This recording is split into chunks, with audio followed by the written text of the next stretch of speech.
Hello everyone, CGPSC ABCD में फिर से आप सभी का स्वागत है।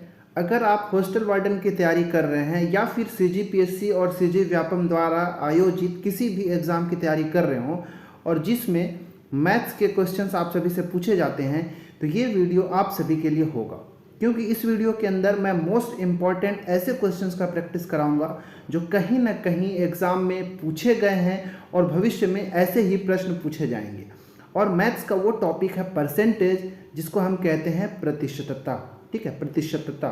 ठीक है, और इसी पर आधारित प्रश्नों को जो कि प्रीवियस ईयर में पूछे गए हैं, उन सारे प्रश्नों को मैं कराऊंगा कि कैसे इसको आसानी से कर सकते हैं, कैसे इसको शॉर्टकट यूज़ करके कर सकते हैं। ठीक है, तो अगर आप हॉस्टल वार्डन का सिलेबस देखे हैं तो मैथ्स वाले पोर्शन में अगर आप जाएंगे तो आपको एक ऐसा टॉपिक मिलेगा, प्रतिशतता को, या फिर कह लीजिए प्रतिशत को दशमलव में बदलना, दशमलव को प्रतिशत में बदलना, जन्म मृत्यु पर आधारित प्रश्न, जनसंख्या वृद्धि और ह्रास पर आधारित प्रश्न, ऐसे प्रश्न जो है पूछे जाएंगे। तो प्रतिशत से संबंधित जितने भी प्रश्न अभी तक पूछे गए हैं, मैं पूरा क्वेश्चन तो नहीं करा सकता, लेकिन ऐसे ही प्रश्न आपसे पूछे जाते हैं, तो वैसे ही पैटर्न के प्रश्नों को आपको कराऊंगा और बाकी प्रश्न आपको ऐसे प्रश्न और कहीं से किसी बुक से आपको लगाना है ताकि आप सभी को बहुत अच्छे से प्रैक्टिस हो जाए। ठीक है, याद रखिएगा। देखिए, हॉस्टल वार्डन का एग्जाम अभी 3 से 4 बार ही अभी तक हुआ है और 3 से 4 बार एक मात्र ऐसा टॉपिक है, 2 टॉपिक मान लीजिए, 2 ऐसे पैटर्न के क्वेश्चन है उसी के बेस पर क्वेश्चन जो है आज तक पूछे गए हैं। तो मैं वो चारों प्रश्न को कराऊंगा जो कि 4 बार में पूछे गए हैं और उन्हीं से संबंधित प्रश्न जो है पूछे गए हैं। और हो सकता है इस बार के एग्जाम में भी क्या पता वहीं से पूछ ले, परंतु हम ये सोच के तो नहीं चल सकते, इसलिए हमको एक्स्ट्रा क्वेश्चंस को भी प्रैक्टिस करना पड़ेगा। ठीक है, तो चलिए शुरू करते हैं आज के इस वीडियो का। ये वीडियो केवल आप हॉस्टल वार्डन के पॉइंट ऑफ व्यू से ना देखें, जबकि सीजीपीएससी या सीजी व्यापम का किसी भी एग्जाम के पॉइंट ऑफ व्यू के लिए आप इसको तैयार कर सकते हैं। तो चलिए लेट ना करते हुए शुरू करते हैं। आप अपने साथ पेन पेपर भी लेके बैठें और वीडियो को पॉज करिए और पॉज करने के बाद ये सारे प्रश्नों को बना के देखिए क्या आपसे बन रहा है। अगर आपसे बन रहा है तो आपका प्रश्न जो है एग्जाम में भी बनेगा। तो चलिए शुरू करते हैं और लास्ट में आप लोग कमेंट करके बताइएगा कि इस टोटल 15 क्वेश्चंस मैं करा रहा हूं, तो 15 क्वेश्चन में से आपका कितना सही हो रहा है। राइट, चलिए शुरू करते हैं। तो आज का ये प्रश्न है क्वेश्चन नंबर 1, जो कि छात्रावास अधीक्षक 2014 में पूछा जा चुका, और ये जो है बहुत ही ज़्यादा इजी क्वेश्चन है। लेकिन आप ये भरोसा नहीं कर सकते कि इस बार का जो हॉस्टल वार्डन 2024 होगा, इसमें इसी तरह का आसान प्रश्न आपसे पूछेगा, आपसे थोड़ा हार्ड प्रश्न भी पूछे जाएगा। तो मैं शुरू में 4 ऐसे प्रश्न बताऊंगा जो कि अभी तक छात्रावास अधीक्षक में पूछे जा चुके हैं और मात्र 2 ही तब पैटर्न के क्वेश्चंस पूछे गए। राइट, चलिए क्वेश्चन नंबर 1 जो है कि 0.03 का 5%, 0.05 का कितना प्रतिशत होगा। तो ये बहुत आसान प्रश्न में से होता है, इसको कैसे आप बनाएंगे। तो आप ये काम तो ये कर सकते हैं कि 0.03 जो है इसका 5% निकाल लीजिए और फिर हम निकाल लेंगे कि इसका कितना परसेंट है। तो देखिए हम कैसे करेंगे 0.03 का 5%। तो ठीक है, पहले देखिए जो परसेंटेज है, परसेंटेज को मैं इसको भी बता रहा हूँ क्योंकि कुछ ऐसे लोग होंगे जिनके लिए बिल्कुल नया होगा। तो मैं बता दूं कि परसेंटेज को भिन्न में कैसे बदलते हैं या पॉइंट में कैसे, दशमलव में कैसे बदलते हैं। ठीक है, देखिए 5% है, 5% को जब आप परसेंटेज के साइन को हटाएंगे तो नीचे हमको 100 लिखना पड़ता है। राइट, अगर इसको आप भिन्न में बदलने को बोलेगा तो देखिए 5/100 एक भिन्न हो गया, लेकिन हमको एक साधारण भिन्न सिंप्लीफाइड फ्रैक्शन के रूप में इसको कन्वर्ट करना होगा। तो इसको हमको काटेंगे, 5 एकम 5 और ये 20 पंचे 100, मतलब 5% को भिन्न में हमने कैसे बदल दिया, तो 1/20 ये भिन्न में हो गया। लेकिन अगर पूछ देगा कि प्रतिशत जो है इसको दशमलव में बदल दिए, कैसे दशमलव में बदलेंगे भाई। तो देखिए इसको तो हमने 5/100 लिखा है ना भाई, तो इसको दशमलव में कैसे बदलेंगे। 1-2 अंक है तो इसके 2 अंक के पहले पॉइंट होना चाहिए, तो 5 एक पहला अंक हो गया, ये दूसरा, और इसके बाद पॉइंट लगा दीजिए। तो इसका मतलब यही होता है। राइट, या फिर आप 20 से 1 को भाग देंगे तब भी आपको 0.05 मिलेगा।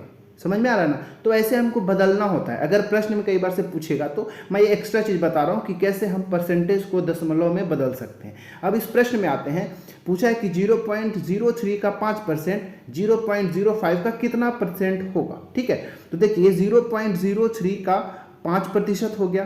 किसका पूछा है भाई, 0.05 का पूछा है ना, तो हम क्या करेंगे 0.05 को नीचे लिखेंगे। देखिए जिसका भी हमको पूछा होता है कि इसका कितना परसेंट होगा, तो वो वाले पार्ट को हमको नीचे रखना होता है। तो ये 0.05 जो है हम इसको कहाँ रखेंगे, नीचे रखेंगे। और 0.03 का 5% यहाँ पे बोला है। अब ये वाला हो गया। अब इसका कितना परसेंट बोला है, तो ये तो हमारे यहाँ पे भिन्न में कन्वर्ट होगा ना। अब भिन्न को देखिए, अब यहाँ पे मैंने बताया था कि प्रतिशत को भिन्न में कैसे बदलना है। अब भिन्न को कैसे प्रतिशत में बदलेंगे ये भी आप सीख लीजिए। देखिए जैसे यहाँ पे हमारे पास एक भिन्न आया था 1/20, राइट, 1/20 एक भिन्न है। अब बोलेगा इस भिन्न को परसेंटेज में निकालिए, तो भिन्न को परसेंट में करने के लिए हमको मल्टीप्लाई बाय 100 करना पड़ता है, ठीक है। तो ये 20 पंचे 100, 5% हमारा आ जाता। तो प्रतिशत को भिन्न में बदलने के लिए जितना परसेंट है, परसेंट को हटा के नीचे 100 कर दीजिए तो भिन्न में बदल जाएगा। अगर भिन्न आ गया तो उसको मल्टीप्लाई बाय 100 कर देंगे तो वो परसेंटेज मिल जाता है। ये बेसिक चीज़ है, उम्मीद है आपको समझ में आ गया होगा। अब हम इस प्रश्न में वापस से चलते हैं। तो हमने क्या किया, 0.03 का 5% ऊपर लिख लिया। किसका बोला है, 0.05 का, तो हमने 0.05 को नीचे रखा। जिसका भी निकालने को बोलेगा उसको नीचे। अब प्रतिशत पूछा है कि प्रतिशत में कितना होगा, तो ये तो हमारा भिन्न में कन्वर्ट हो गया।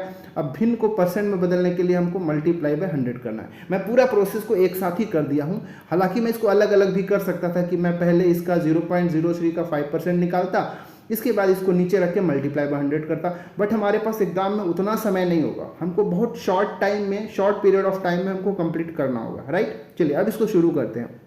कैसे करेंगे भाई, अब इसको बदल सकते हो, कैसे बदल दिया जाए, तो बदलने के लिए देख सकते हैं हम क्या कर सकते हैं। यहाँ देखिए पॉइंट के बाद 2 अंक है, यहाँ भी पॉइंट के बाद 2 अंक है, मतलब इस पॉइंट को हटाएंगे तो नीचे 100 आएगा और इस पॉइंट को हटाएंगे तो ऊपर में 100 आएगा।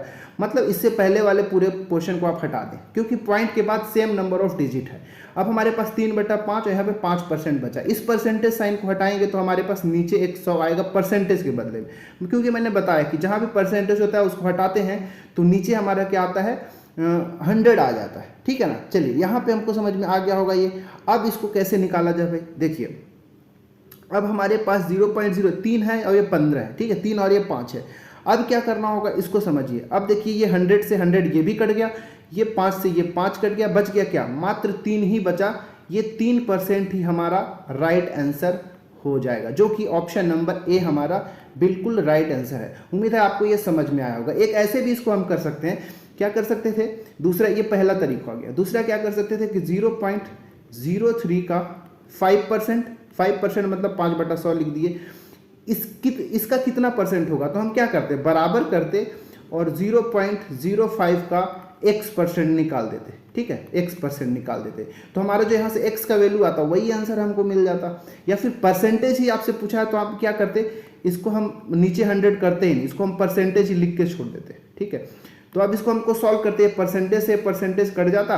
देखिए यहाँ पे अब क्या हो गया, अब इसको काटेंगे, देखिए ये काटेंगे 5 से, इसको तो क्या मिलेगा, 0.01 बार में मिलेगा। और इस 0.01 से अगर इस 0.03 को काटेंगे तो 3 बार में मिलेगा। मतलब हमको x कितना मिल जाएगा, 3% हमको बिल्कुल राइट आंसर मिल जाएगा। तो आप इस तरीके से भी कर सकते थे। उम्मीद है आपको समझ में आया होगा कि इस क्वेश्चन में मैंने बताया कि परसेंटेज को भिन्न में कैसे बदलना है, भिन्न को परसेंटेज में कैसे बदलना है, भिन्न को या फिर परसेंटेज को दशमलव में कैसे बदलना है, और फाइनली इस क्वेश्चन का मैंने सॉल्यूशन भी बताया। उम्मीद है आपको ये समझ में आया होगा, और ये क्वेश्चन क्योंकि बहुत आसान था तो आपका भी सही बना होगा, राइट। चलिए क्वेश्चन नंबर 2 की ओर बढ़ते हैं। क्वेश्चन नंबर 2 यहाँ पर आप सभी के लिए है, जो कि छात्रावास अधीक्षक जो ITI वाला हुआ था उसमें पूछा गया था, ठीक है। तो पहला प्रश्न जो क्वेश्चन नंबर 1 बताया उसी पर आधारित एक प्रश्न पूछा गया था, और बाकी आगे के जो 3 प्रश्न बताऊंगा केवल इसी तरह के 3 प्रश्न पूछे गए हैं, ठीक है। दूसरा, तीसरा, चौथा जो है एक ही पैटर्न के प्रश्न पूछे गए हैं, जो कि छात्रावास अधीक्षक में बार बार इसी को पूछा गया था, ठीक है। तो अब चलिए शुरू करते हैं। पहले प्रश्न पढ़ते हैं, इसके बाद मैं एक कॉन्सेप्ट बताऊंगा जो कि आपको याद रखना है। प्रश्न है, यदि वस्तु की कीमत 50% की वृद्धि कर दी जाती है तो उसकी खपत को कितना कम करना चाहिए ताकि उसका उपभोग पर समान व्यय बना रहे, ठीक है। ये प्रश्न जो है बहुत कॉमन है, बहुत एग्जाम में पूछा जाता है। प्रश्न क्या है कि जैसे कोई हम वस्तु को हम नॉर्मली यूज़ कर रहे होते हैं, अब क्या हो गया, उस वस्तु की कीमत जो है 50% बढ़ गया।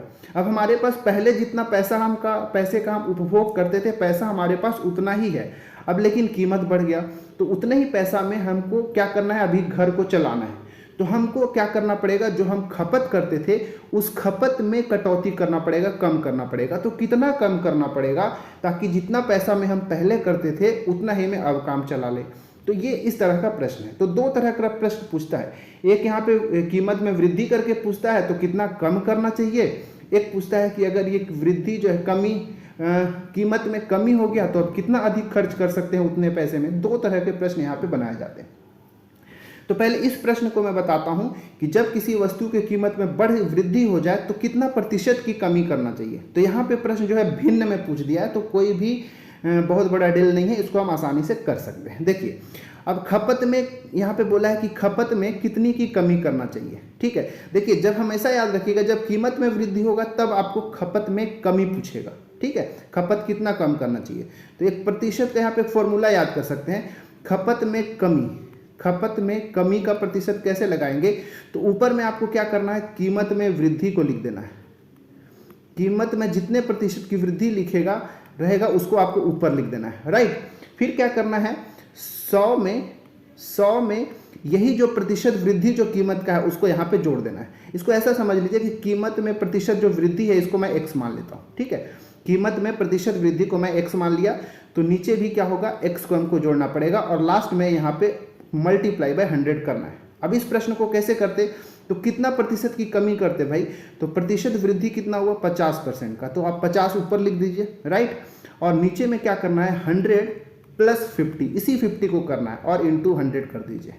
ठीक है, अब इसको सॉल्व कर दीजिए, आपको आसानी से भिन्न मिल जाएगा। अब यहाँ पे इसको करेंगे तो क्या मिलेगा हमको 50। देखिए एक्चुअली में यहाँ पे प्रश्न जो है भिन्न में पूछा है, जब भिन्न में पूछेगा तो ये वाले प्रतिशत साइन को नहीं लगाना है, 100 को यहाँ पे आपको नहीं लगाना पड़ेगा, तब जाके आपको भिन्न में मिल जाएगा। और जब भिन्न में मिलेगा तो प्रतिशत को बदलने के लिए हम 100 का गुना करते हैं, क्योंकि ऑप्शन जो है सभी भिन्न में दिया है इसलिए मैं मल्टीप्लाई बाय 100 नहीं करूँगा।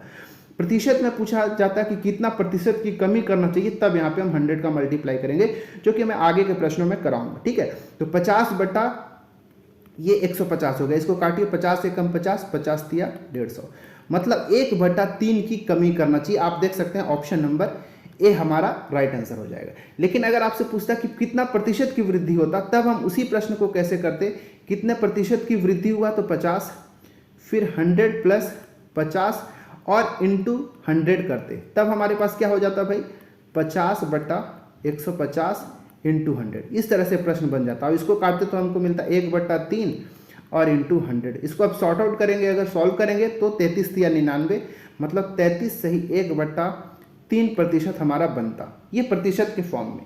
ठीक है, तो ये उम्मीद है आपको फॉर्मूला समझ में आया होगा कि कैसे प्रतिशत कमी निकालेंगे।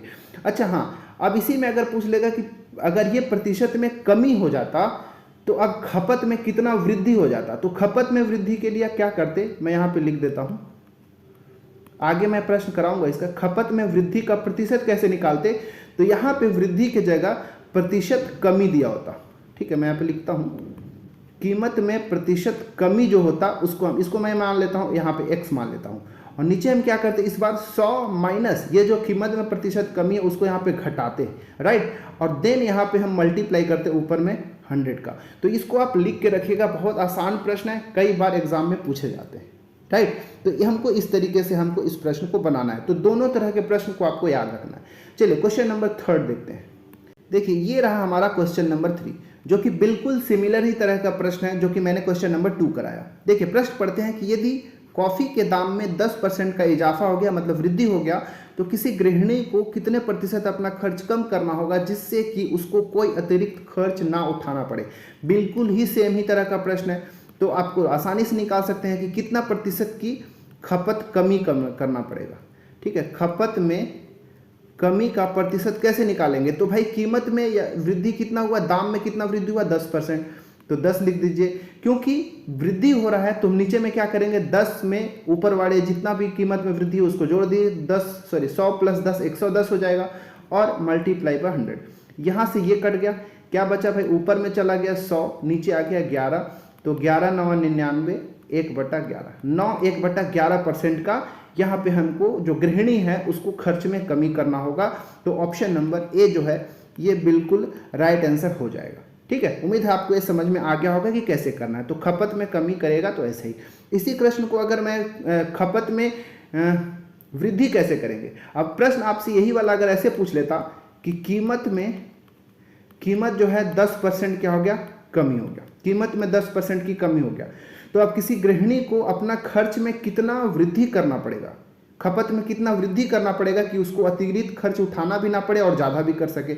तो इस समय वो खपत में वृद्धि करेगा। जब भी कीमत अब कमी होगा तो खपत में वृद्धि होगा। तो अब क्या करेंगे, जो भी कमी हुआ है कीमत में उसको हम ऊपर लिखेंगे और इस बार क्या करेंगे, हम 100 में से इसको घटाएंगे, ठीक है, क्योंकि हम खपत में वृद्धि निकाल रहे हैं, और इंटू 100 करेंगे तो हो जाएगा 10 बट्टा नीचे कितना हो गया भाई, देखिए 100 माइनस 10 हो गया 90 और इंटू 100, ठीक है। अब यहाँ से काट दीजिए, कट गया तो 100 बटा हो गया 9। 100 बटा 9 का मतलब क्या होता है 11 1 बटा 9%। तो इस केस में इतना परसेंट की क्या होगा, खपत में वृद्धि करना पड़ेगा। तो ये दोनों तरह के प्रश्न जो है आपसे बनना चाहिए, ठीक है। तो 3 प्रश्न हमने देखा। अब चलते हैं क्वेश्चन नंबर 4 की।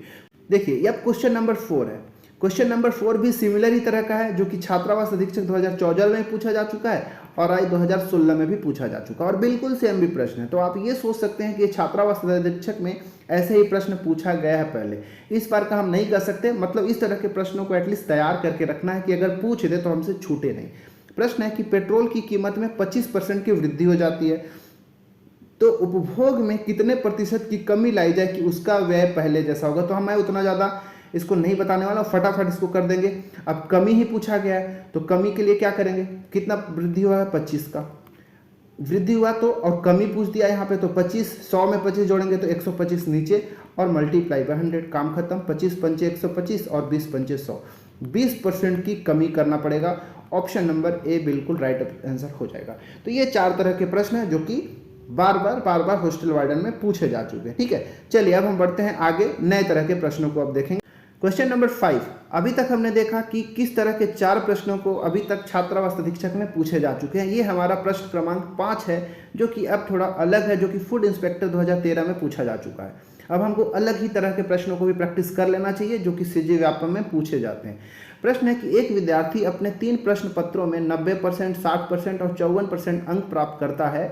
यदि इन प्रश्न पत्रों में कुल अंक 100, 150 तथा 200 है तो इसका कुल कितना प्रतिशत प्राप्त हुआ उसको, राइट। चलिए शुरू करते हैं, इसको कैसे सॉल्व करेंगे। तो पहले आप ये काम कर सकते हैं कि उसको सभी प्रश्न पत्रों में जो कितना अंक प्राप्त हुआ है वो निकाल सकते हैं। जैसे जो पहला पेपर है उसमें उसको 100 अंक का टोटल है ना, 100 अंक का प्रश्न पत्र, उसमें 90% अंक प्राप्त हुए हैं, तो 100 का 90%, ठीक है। प्लस दूसरा प्रश्न में कितना टोटल प्राप्तांक है 150, ठीक है। इस 150 में कितना अंक उसको प्राप्त हो रहे हैं भाई 60%, तो 150 का भी हमने 60% निकाल दिया। इसके बाद तीसरा प्रश्न पत्र है जो 200 अंकों का हो रहा है, इसमें कितना परसेंट अंक प्राप्त हो रहा है उसको 54% अंक प्राप्त हुआ है, तो मतलब 200 का 54%, राइट। अब हम नीचे हमको लिखना पड़ेगा क्या, टोटल कितना, तीनों सब्जेक्ट का मिला के टोटल कितना प्राप्तांक हो उसको नीचे लिखना पड़ेगा। तो उसके लिए 100 अंक प्लस 150 अंक प्लस 200 अंक, ठीक है। अब चलिए इसको शुरू करते हैं। अब देखिए यहाँ काटिए, 0 से 0 कट गया, यहाँ पे देखेंगे तो ये भी 2 से 2 0 कट गया, यहाँ पे जाएंगे तो ये भी 2 से 2 0 कट गया। मतलब यहाँ पे पहले मिला 90 प्लस यहाँ पे देखिए 15 छिक्का 90 प्लस यहाँ पे देखिए 54 दूनी 108, 108।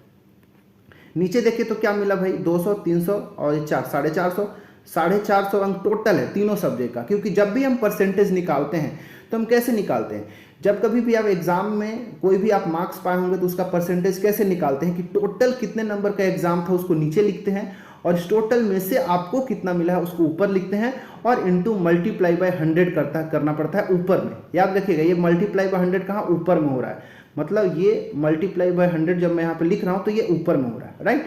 अब इसको सॉल्व कर देते हैं। तो 90 90 180 और 188 और 100 288, 288 बटा नीचे कितना है 450 में से 288 प्राप्त हुआ इंटू 100। ये 1 से 1 0 कट गया, 5 9 45, 5 दूनी 10। अब 9 से काट दीजिए, देखिए 9 तिया 27 और 9 दूनी 18 कट गया, 32 दूनी 64। टोटल उसको जो एक विद्यार्थी है उसको 64% अंक प्राप्त हुआ है।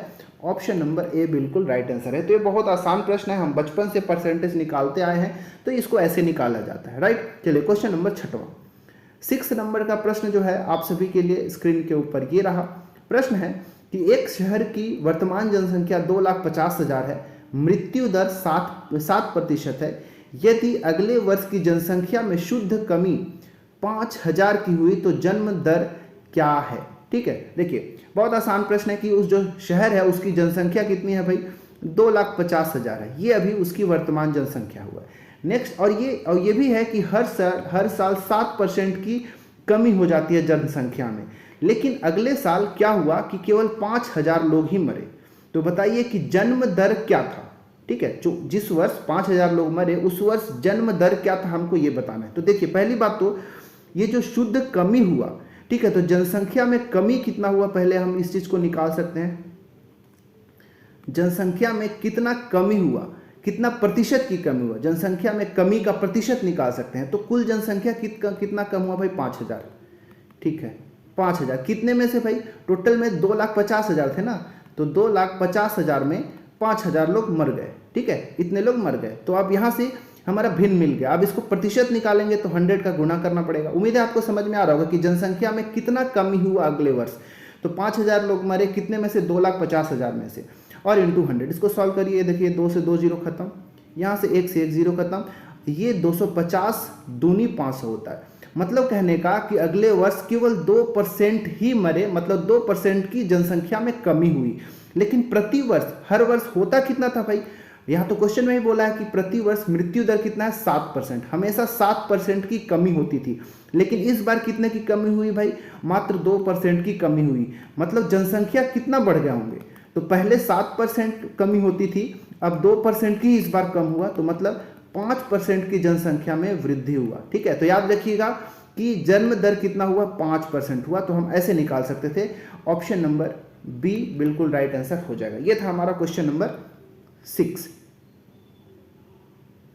चलिए अब हम बढ़ते हैं क्वेश्चन नंबर 7 की ओर। क्वेश्चन नंबर 7 है, जो कि ये भी बहुत आसान प्रश्न है, थोड़ा सा डिफिकल्ट देखने में लग रहा होगा लेकिन प्रश्न आसान है। प्रश्न है कि एक सॉफ्टवेयर कंपनी में 65% इंजीनियर 25 वर्ष से कम आयु के हैं, ठीक है। इसके बाद बोला है कि 25 वर्ष से अधिक आयु वाले इंजीनियरों की संख्या 25 वर्ष की आयु के इंजीनियरों की संख्या जो कि 168 है का 1/3 है। तो सॉफ्टवेयर कंपनी में इंजीनियरों की कुल संख्या कितनी है, आपको बताना है। एक काम करते हैं, यहाँ पे लिख देते हैं, जो 25 वर्ष वाले हैं उनका यहाँ पे लिख देते हैं, 25 से कम वर्ष वाले जो हैं उनको यहाँ पे लिखेंगे, और 25 वर्ष से अधिक जो आयु वाले हैं उनको हम राइट साइड में लिखेंगे। अब इस पूरे प्रश्न को पढ़ेंगे तो यहाँ पे आप ध्यान से देखिएगा सेकंड वाला स्टेटमेंट में कि 25 वर्ष से अधिक आयु के इंजीनियरों की संख्या, 25 वर्ष की आयु के इंजीनियरों की संख्या जो कि 168 है। मतलब 25 वर्ष वाले टोटल कितने लोग हैं भाई, 168 लोग हैं। तो यहाँ पे 25 वर्ष वाले में मैं 168 लिख देता हूँ। अब क्या बोला है, इसको पूरा पढ़िए कि 25 वर्ष से कम आयु वाले जो हैं वो कितने हैं भाई, जो लोग 25 वर्ष वाले हैं उनका 1/3 है, राइट। तो हम इसको कैसे करेंगे भाई, तो ये 25 वर्ष से कम वाले की बात कर रहा है, ठीक है। 25 वर्ष से अधिक, सॉरी यहाँ पे ध्यान से पढ़िए, एक सॉफ्टवेयर कंपनी में 65% इंजीनियर 25 वर्ष से कम आयु के हैं, राइट। यहाँ पे बोला है 25 वर्ष से अधिक वाले, मतलब ये वाले जो हैं इस 168 का 1/3 है, मतलब 168 का 1/3। ये 25 वर्ष से अधिक वाले इतने होंगे, काटिए तो 3 पंचे 15 और 3 चंका 18, 56 लोग जो ऐसे हैं जो 25 वर्ष से अधिक वाले हैं। अब एक चीज़ और बोला है कि 65% इंजीनियर जो है 25 वर्ष से कम आयु वाले हैं। ये जो 25 वर्ष से कम आयु वाले हैं परसेंटेज में दिया हुआ है, कितने परसेंट लोग हैं भाई, 65%। अब देखिए टोटल जनसंख्या जो है अपने आप में 100% होगा, राइट। इस 100% में 25 वर्ष से कम वाले हो गए 65%।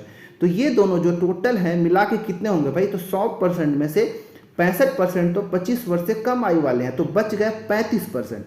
ये 35% क्या है, ये 25 वर्ष और 25 वर्ष से अधिक वाले हैं। मतलब 35% का वैल्यू कितना दिया हुआ है, देखिए तो ये टोटल ये दोनों मिला के 35% बचे ना, क्योंकि 65% तो ये लोग एक अकेले इतने लोग हैं। अब 168 प्लस 56, 168 और 56 जोड़ेंगे तो मिलेगा 224, ठीक है। मतलब 35% का वैल्यू कितना है, 224। 100% का वैल्यू हम जो निकाल देंगे वही हमको टोटल जनसंख्या दे देगा, क्योंकि टोटल जनसंख्या 100% है। इसमें से 65% ये लोग हो गए, 35% इन दोनों, 35% की वैल्यू 224।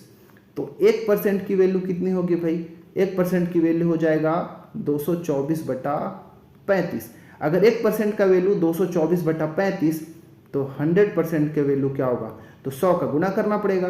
तो 224/35 इंटू 100, यही आंसर हो जाएगा।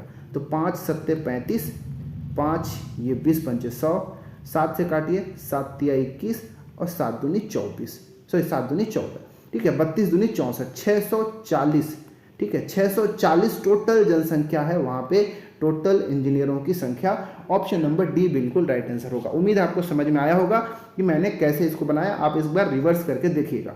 चलिए क्वेश्चन नंबर 8, 8वां प्रश्न है यहाँ पे क्वेश्चन नंबर कि ए बी से 50% अधिक है, सी ए से 2/3 है, डी सी से 60% अधिक है, ए बी सी डी प्रत्येक में अगर 10% की वृद्धि होती है तो डी बी का कितना प्रतिशत है। ठीक है, एक काम करते हैं, ए बी सी डी मैं सबको यहाँ पे लिख देता हूँ। ठीक है, अब हम एक काम बोलते हैं, क्या ए जो है बी से 50% अधिक है, मैं क्या करता हूँ बी को मान लेता हूँ 100, बी को मैं मान लिया 100, तो ए जो है बी से 50% अधिक है। तो कैसे होगा भाई, ए कैसे होगा, तो ए बी से 50% अधिक है, तो ये जो बी 100 है इसका 50% अधिक कैसे, कभी भी किसी चीज़ को अधिक या कमी करना हो तो 100 में उतना घटा बढ़ा के करते हैं। जैसे बी में 50% अधिक निकालना है, 100 का 50% अधिक निकालना है, तो 100 का 50% बोल रहा हूँ तो उसको 100 जोड़ के 150% कर दीजिए, तो ये कट गया 150 मिल जाएगा। मतलब 100 का 50% अधिक निकालेंगे तो कितना मिलेगा भाई, 150 मिलेगा। तो मैं इसको डायरेक्ट 150 लिखता हूँ।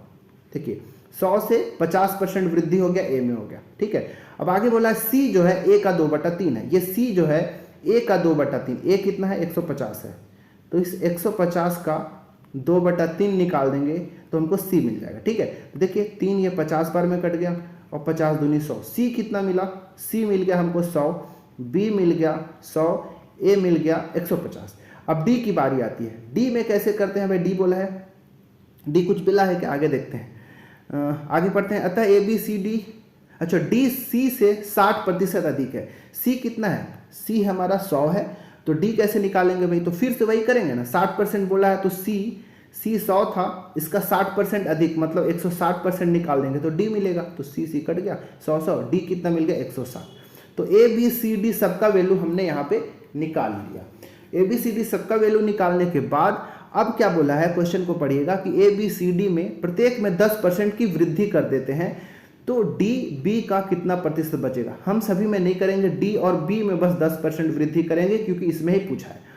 तो बी हमारे पास 100 है, इसमें अगर 10% वृद्धि करेंगे तो 100 का 110 करेंगे, वृद्धि तो मैं बता ही रहा हूँ, चलिए मैं कर ही देता हूँ, 100 का 110% कर देंगे तो कितना हो जाएगा भाई, ये 100 से 100 कट जाएगा, मिलेगा कितना 110।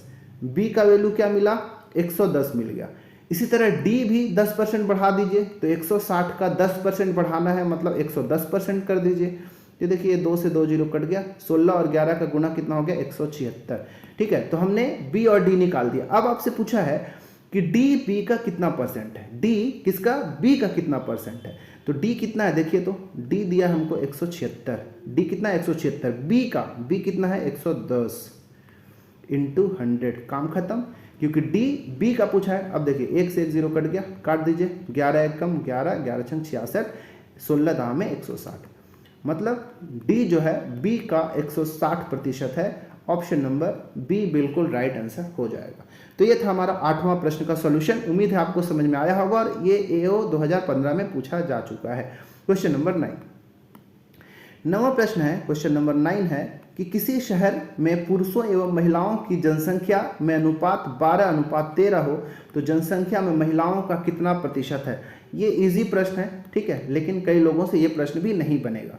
ठीक है, कैसे बताया जाए, देखिए भाई, एक शहर है जिसमें पुरुष और महिलाओं की जनसंख्या में अनुपात कितना है, भाई मान लेते हैं, चलिए इधर मैं लिखता हूँ पुरुष, यहाँ पे मैं लिख देता हूँ महिला।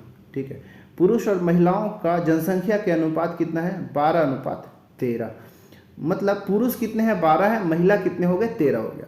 अब जनसंख्या में महिलाओं का प्रतिशत कैसे निकालेंगे, तो हमको पता है कि प्रतिशत हमेशा कैसा, महिलाओं की प्रतिशत पूछा है ना, तो महिला कितने हैं भाई 13 है, हम मान के चलते हैं अनुपात में है लेकिन हम मान लिया महिला 13 है। अब जब भी प्रतिशत निकालते हैं तो नीचे में हमको टोटल लिखना पड़ता है, तो टोटल कितने जनसंख्या है भाई, ये तो अलग अलग पुरुष और महिला मिला के 12 और 13 है, हम ऐसा मान के चल रहे हैं, लेकिन टोटल जनसंख्या कितना है, तो 12 और 13 25, ठीक है ना। तो जो टोटल होता है उसको हमेशा हमको नीचे लिखना होता है, महिलाओं की संख्या ऊपर, टोटल नीचे, इंटू 100। सॉल्व कर दीजिए। 25 चौके 100, 13 चौके 52। महिला कितने परसेंट है भाई? 52% है। ऑप्शन नंबर बी बिल्कुल राइट आंसर। वैसे पुरुषों का पूछता तो हम पुरुषों की जनसंख्या 12 ऊपर लिख देते, टोटल नीचे लिखते, इंटू 100 कर देते। 25 चौके 100 और 12 चौके 48, ऐसे हम निकालते। राइट, आपको ये आसान प्रश्न समझ में आ गया होगा। चलिए प्रश्न क्रमांक 10। 10वां प्रश्न है, क्वेश्चन नंबर 10 है आप सभी के लिए कि एक भिन्न के अंश को 140% बढ़ाया जाता है, हर को 200% बढ़ाया जाता है, परिणामतः 14/27 प्राप्त होता है। मूल भिन्न क्या होगा? ठीक है, मूल भिन्न आपसे पूछा गया है कि क्या होगा। तो हम मूल भिन्न नहीं पता तो हम क्या करते हैं ना, मूल भिन्न को मान लेते हैं कि वो मूल भिन्न कितना है, x/y है। ठीक है, राइट। अब आपसे बोला ये वाला होता है अंश, नीचे वाला होता है हर।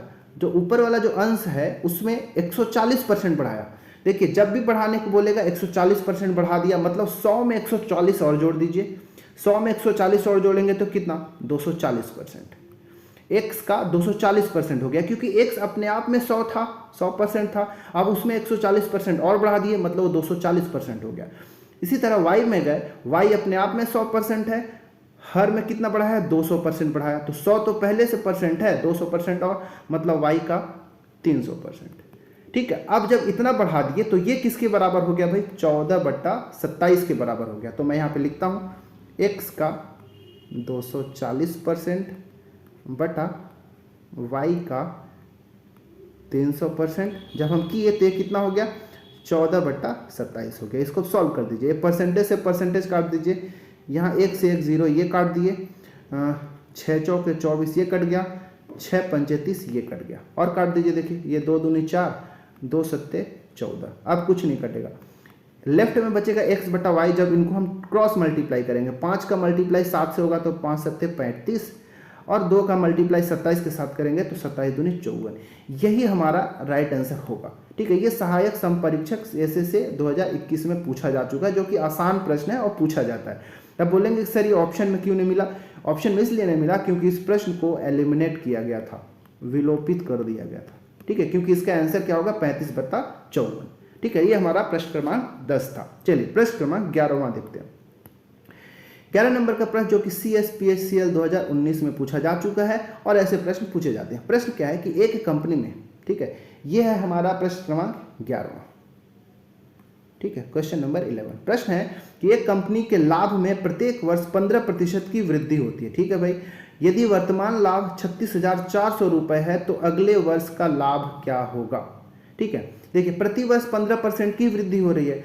इस बार वर्तमान में लाभ 36,400 है, तो अगले वर्ष क्या होगा आपसे ये पूछा गया है। अब कैसे बनाया जाए? तो ये तो बहुत आसान प्रश्न है, कैसे लेकिन करोगे वो देखिए। प्रतिशत के रूप में अगर हम बनाना चाहें तो कैसे बनेगा? जैसे हमको कितना प्रतिशत का लाभ होता है प्रति वर्ष, लाभ का जो प्रतिशत दिया है वो दिया है 15%। 15% को भिन्न में बदलेंगे तो 15/100। काटिए तो 5 दिया 15, ये 20 पंचे 100, 3/20। मैं ऐसे इस तरीके को बहुत ज़्यादा यूज़ करता हूँ। अगर आप भी सीख लेंगे तो बहुत मदद मिलेगा। मैं बहुत सारे वीडियोज़ में ऐसे ही प्रतिशत को डील करता हूँ, जो कि अगर मेरा अगर प्रॉफिट लॉस वाला वीडियो देखेंगे तो बहुत जगह मैं ऐसा यूज़ करता हूँ। ठीक है, अब इसको कैसे करेंगे? लाभ बोला है तो लाभ कैसे, ये वाला जो है वर्तमान को दिखाता है, ये वाला जो है कितने का लाभ हो रहा है। तो वर्तमान में ये 20 है, 3 अगर लाभ हो रहा है प्रति वर्ष, क्योंकि ये 15% प्रति वर्ष की वृद्धि ही तो बोल रहा है ना भाई, 15% प्रति वर्ष वृद्धि हो गया, तो ये वर्तमान का दिखाता है, और ऊपर वाला जो है वृद्धि कितना होता है वो दिखाता है। तो अगर वर्तमान वाला 20 है तो 3 वृद्धि होकर कितना हो जाएगा भाई? 23 हो जाएगा। ठीक है, मतलब वर्तमान और वृद्धि होने के बाद का अनुपात 20 और 23 का अनुपात हो गया। ये हमको दिया हुआ है। वर्तमान लाभ कितना है? 36। ये वर्तमान लाभ हो गया, ये वृद्धि होने के बाद का लाभ हो गया। तो वर्तमान लाभ 36,400 रुपये है। अभी 36,400 रुपये जो है 20 का कितना गुना है? तो अगर 20 से इसको भाग देंगे तो मिलेगा, 1 से 1 0 कट जाएगा, 18 दूनी 36, 2 दूनी 4, 1 8 2 0, इतना गुना है। ठीक है, 20 में इतने का गुना करेंगे तो ये मिलेगा, क्योंकि ये दोनों अनुपात है। इसमें इतने का गुना ये मिला, तो इसमें भी हमको 1820 का गुना करेंगे तो ये हमको 1 साल बाद वाला जो अगले वर्ष का जो लाभ है वो मिल जाएगा। तो 1820 का गुना करेंगे तो 4 18 41,860 रुपये हमको मिलेगा, जो कि ऑप्शन नंबर बी में है। ठीक है। तो इस तरीके से भी आप बना सकते थे, या फिर इसको ऐसे भी बना सकते हैं कि वर्तमान लाभ कितना है 36,400, अगले वर्ष जो है इसका 15% और लाभ में प्राप्त हो जाएगा, मतलब 36,400 का 15% और उसमें जोड़ दीजिए तो काम बन जाएगा। ये 2 से 2 इधर कट जाएगा। अब ये 36,400 और इन दोनों का गुना करके बनाएंगे तो हमको ऑप्शन नंबर यही मिलेगा। तो आप ऐसे भी सॉल्व कर सकते हैं, आपको जो इजी लगे वो कर सकते हैं, ठीक है। ये कॉन्सेप्ट मुझे बहुत बड़े बड़े लेंदी प्रश्न में भी मैं लगा सकता हूँ, इसीलिए मैं इसमें प्रैक्टिस हो गया है, ठीक है। तो आप जैसे बने वैसे बना, ऐसे भी बना सकते हैं, ऐसे भी बना सकते हैं, ठीक है।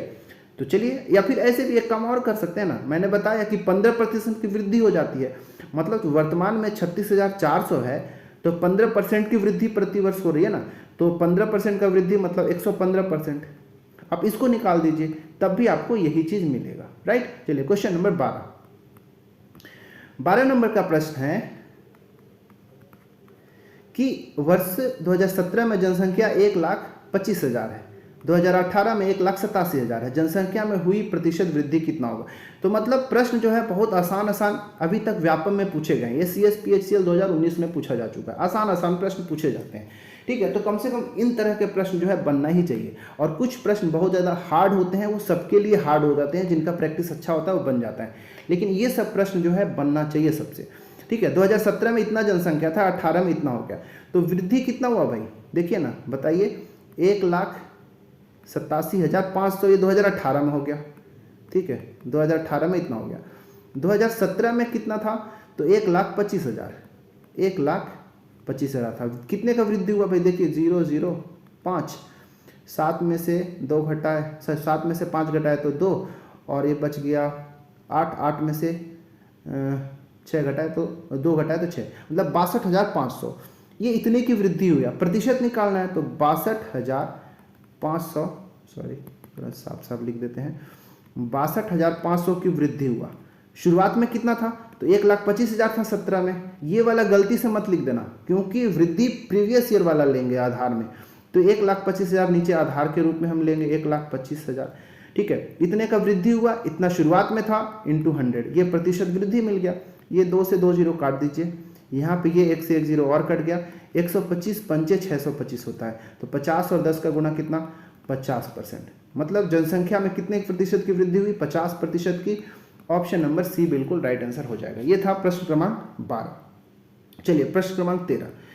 क्वेश्चन नंबर 13 है आप सभी के लिए कि यदि किसी शहर की आबादी 2001 तथा 2011 में क्रमशः 5,60,400 तथा 7,05,000 रिकॉर्ड की गई तो उस शहर की जनसंख्या वृद्धि कितनी है।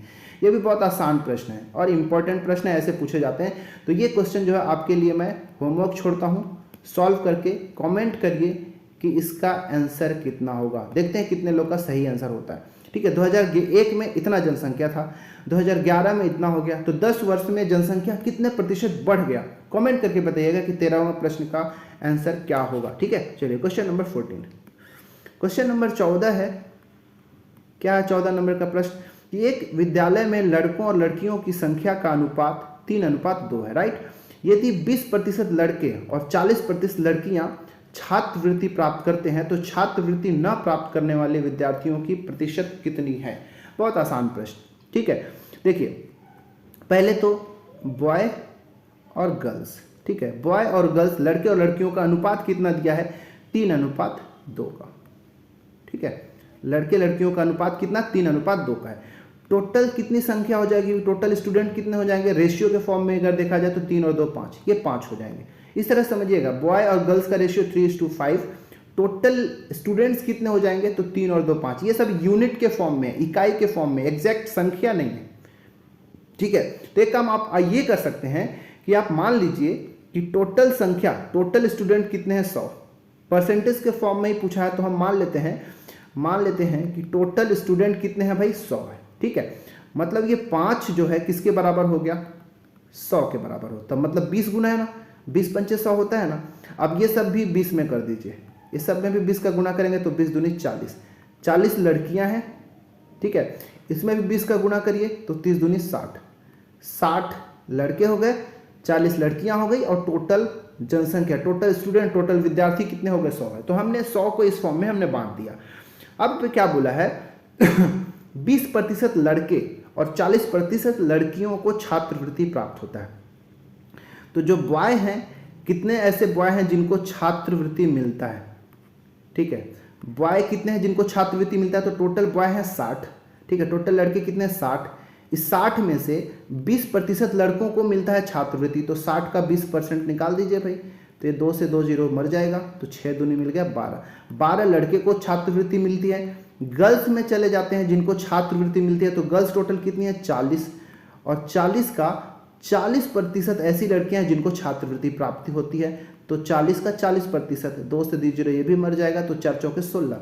16 लड़कियों को छात्रवृत्ति मिलती है। 12 लड़के 16 लड़कियां, टोटल कितने लोगों को छात्रवृत्ति मिला? 16 12 28। 28 ऐसे स्टूडेंट हैं जिनको छात्रवृत्ति मिल रहा है। अब आपसे पूछा है कितने लोगों को, कितने प्रतिशत विद्यार्थियों को छात्रवृत्ति नहीं मिल रहा है, प्राप्त नहीं कर रहे हैं। तो 100 में से 28 लोग को अगर छात्रवृत्ति मिल रहा है तो बताइए 72 लोग को नहीं मिल रहा है। तो 100 में 28 घटाएंगे तो मिलेगा 72। 72 ऐसे स्टूडेंट हैं जिनको छात्रवृत्ति नहीं मिला है, लेकिन आपसे पूछा है प्रतिशत, तो कैसे निकालेंगे? 72 टोटल कितने हो जाएंगे भाई? टोटल कितने स्टूडेंट है? 100। 100 में से 72 लोग को छात्रवृत्ति नहीं मिल रहा है, इंटू 100। 100 से 100 कट गया, कितना मिला? 72% ऐसे स्टूडेंट हैं जिनको छात्रवृत्ति नहीं मिलती है। तो उम्मीद है आपको समझ में आया होगा। पहले आपको क्या करना है कि टोटल लड़के लड़कियों की संख्या निकालना है जो कि छात्रवृत्ति प्राप्त करते हैं, और इसके बाद हम वैसे करके निकाल लेंगे। ठीक है, तो उम्मीद है आपको समझ में आ गया होगा। ठीक है, चलिए क्वेश्चन नंबर 15, 15वां और आखिरी प्रश्न आज के वीडियो का करते हैं। वीडियो को ज़्यादा लेंदी नहीं करना चाहता हूँ, और भी इसका पार्ट मैं लेकर आऊँगा। एटलीस्ट ऐसे प्रश्न हैं जो एग्जाम में पूछे जाते हैं, तो इनको करके रखना। PSC 2011 में पूछा जा चुका है। किसी नगर की जनसंख्या 3 लाख की जनसंख्या में 1,80,000 पुरुष हैं। ठीक है भाई, 50% जनसंख्या जो है साक्षर है, राइट। 70% पुरुष साक्षर हैं। तो बताइए कि महिलाओं की संख्या कितनी है? साक्षर महिलाओं को, जो पढ़ी लिखी महिलाएं हैं वो कितनी है, आपसे ये पूछा गया। देखिए टोटल जनसंख्या कितना है भाई? ये 3 लाख। ठीक है, ये 3 लाख जो है टोटल जनसंख्या है किसी शहर की, इतना 3 लाख जनसंख्या है। इसमें 1,80,000 पुरुष हैं। यहाँ पे लिख देता हूँ भाई, पुरुष कितने हैं? 1,80,000, ये पुरुषों की संख्या हो गई। अच्छा, महिलाएं कितनी हो जाएंगी भाई? 3 लाख में 1,80,000 अगर पुरुष हैं तो 1,20,000 जो बच गई ये महिलाएं हो गई। 1,20,000 महिला, 1,80,000 पुरुष। ठीक है, अब बोला है कि 50% टोटल जनसंख्या साक्षर है, मतलब 3 लाख में 50% लोग साक्षर हैं। तो भाई किसी भी चीज़ का 50% कैसे निकालेंगे? तो 3 लाख टोटल हैं, उसका 50% कितना होता है? 1.5 लाख होगा। मतलब 1.5 लाख लोग साक्षर हैं, इस चीज़ को आपको याद रखना है। ठीक है, टोटल जनसंख्या 3 लाख, 3 लाख का 50% 1.5 लाख ही होगा, मतलब 1.5 लाख लोग साक्षर हैं। इतना चीज़ को याद रखना है क्योंकि आगे यूज होने वाला है। अब 70% पुरुष जो है साक्षर हैं। ठीक है, पुरुष 1,80,000 है, इसमें साक्षर पुरुष कितने हैं भाई? तो हम क्या करेंगे, जो 1,80,000 हैं, 1,80,000 इसका 70% निकाल दीजिए भाई। तो 1,80,000 का 70%, ये 2 से 2 जीरो काट दीजिए, 18 सत्ते होता है 126, 3 जीरो और 1,26,000 जो पुरुष हैं वो साक्षर हैं। ठीक है, 1 लाख। अब देखिए टोटल साक्षर लोग कितने लोग हैं? 1.5 लाख लोग हैं। इस 1.5 लाख में 1,26,000 पुरुष साक्षर हैं, मतलब ये 1.5 लाख में जो बाकी बच गई वो महिला ही तो होंगी। तो मतलब जो साक्षर महिला होंगी वो कितनी होंगी भाई? ये 1.5 लाख जो है, इस 1.5 लाख में से आपको घटाना है 1,26,000, 1,26,000। 1.5 लाख में 1,26,000 को घटाएंगे तो आपको मिलेगा 24,000। ठीक है, ये 24,000 ऐसी महिलाएं हैं जो कि साक्षर हैं, जो कि option number C right answer हो जाएगा। तो हमको ऐसे बनाना है। तो हमने इसमें बहुत अच्छे अच्छे प्रश्न देखे जो कि एग्जाम में पूछे गए हैं। कुछ हमने इजी प्रश्नों को भी देखा, कुछ हमने हार्ड प्रश्नों को भी देखा, कुछ हमने मॉडरेट प्रश्नों को देखा, और हमने सबसे शुरू में देखा कि हॉस्टल वार्डन में अभी तक कैसे कैसे प्रश्न पूछे जा चुके हैं। मात्र 4 ही प्रश्न पूछे जा चुके हैं, जिसमें से 2 ही पैटर्न के प्रश्न, उसमें भी दूसरे नंबर का जो पैटर्न बताया मैंने, कितना प्रतिशत वृद्धि कितना कमी, वहाँ से प्रश्न अधिक पूछे गए हैं। तो आप उसको जरूर करके रखिएगा, राइट। तो चलिए आप कमेंट करके बताइएगा कि आउट ऑफ 15 आपका कितना सही हुआ, प्रश्न कैसे लगे, इसका नेक्स्ट पार्ट भी लाना है क्या, कमेंट करके जरूर बताएंगे। या फिर ये भी बताएं कि नेक्स्ट पार्ट में आपको मैथ्स का कौन से टॉपिक के इंपॉर्टेंट क्वेश्चंस का सॉल्यूशन चाहिए, प्रीवियस ईयर क्वेश्चन का। चलिए इसमें इतना ही, आप अपनी तैयारी को अच्छे से करते रहें। मिलते हैं किसी और वीडियो में, तब तक के लिए धन्यवाद।